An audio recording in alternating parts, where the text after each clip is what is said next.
This podcast is powered by the pros at Pascal Air Plumbing and Electric. Arkansas owned, Arkansas operated. GoPascal.com. Yeah, I mean, feel fortunate to win that game. Obviously, we didn't play great. Scored just enough runs. Give them credit. Murray State, they came out swinging the bats, and they played hard. They were fighting to get a win, and I thought our guys, we did a pretty good job of jumping on a couple mistakes, scoring a run here or there.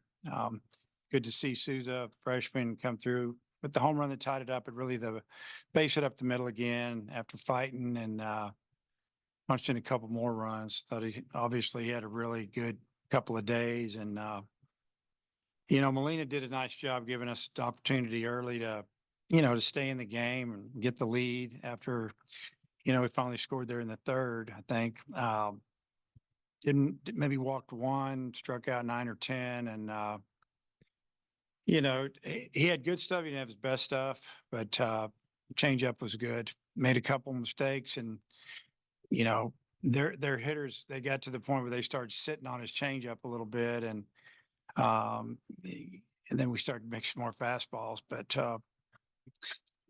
McIntyre threw I think in the two games maybe 5 in a third, something like that. And only threw like 60-some pitches total. What did he throw today?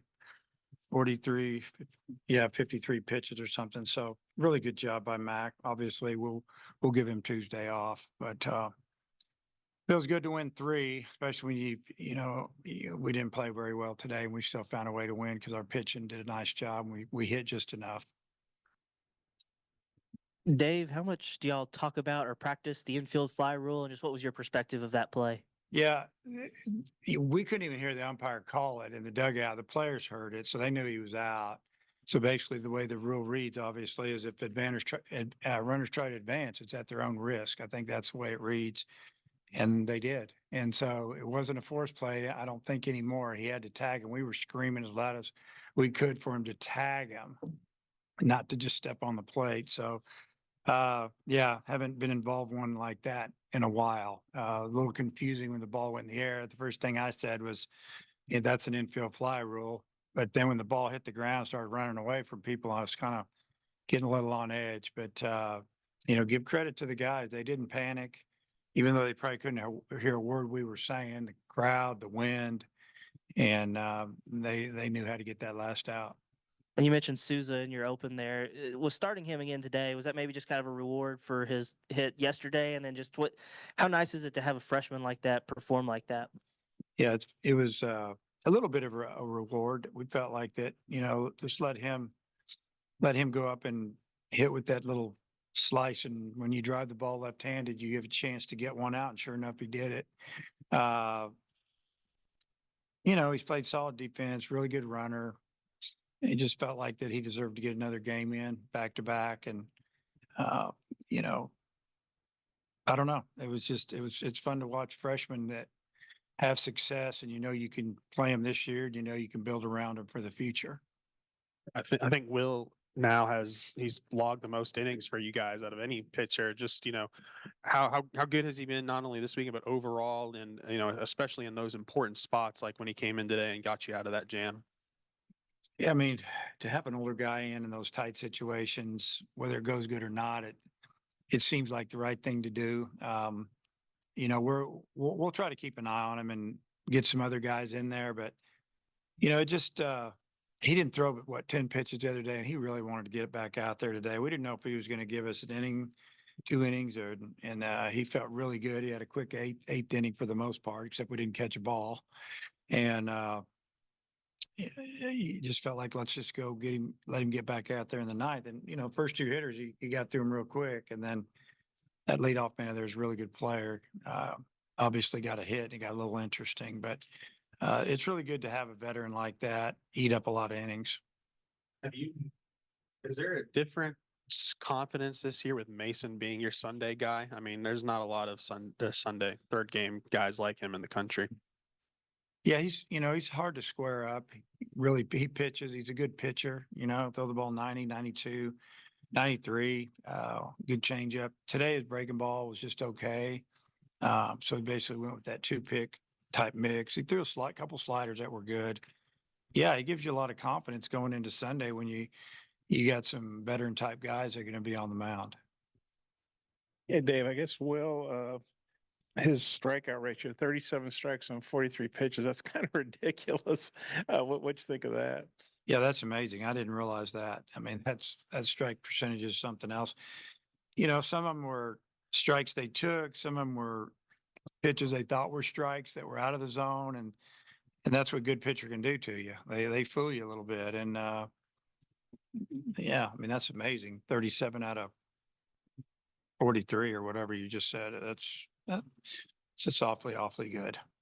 And then, he comes in the bases loaded, and we know that was a crazy play, but he got out of that. And then with the drop, there were 2 guys on, so he left a lot of guys on base. He pitched with traffic, but what'd you think of how he handled that? Yeah, he's good at that. Didn't shake him up or anything. The 8th inning when he gets 2 quick outs and they had a single and then we drop a ball in right field or whatever happened there. Then it takes him 1 pitch to get the next hitter out on a pop up. So, I mean, you never know in baseball. You make a mistake like that. A lot of times a flare one in or something crazy will happen. He made a pitch away and the guy popped it up. So, I don't think having runners is phasing him too much at the moment. Coach, what did you see from Gage Wood? Yeah, just made a couple mistakes. I think he got the first hitter out pretty easy, and then he had the next hitter down like 1-2 through a cutter that needed to be down and away where it was called. And it ended up going kind of probably started in, ended up down the middle in, kind of just ran it right into his barrel, and he singles to left. And that's kind of the way it works. The game can be really fragile sometimes, and he's struggling a little bit. And he needed a game where he could gain his confidence. Hopefully we'll put him back out there on Tuesday.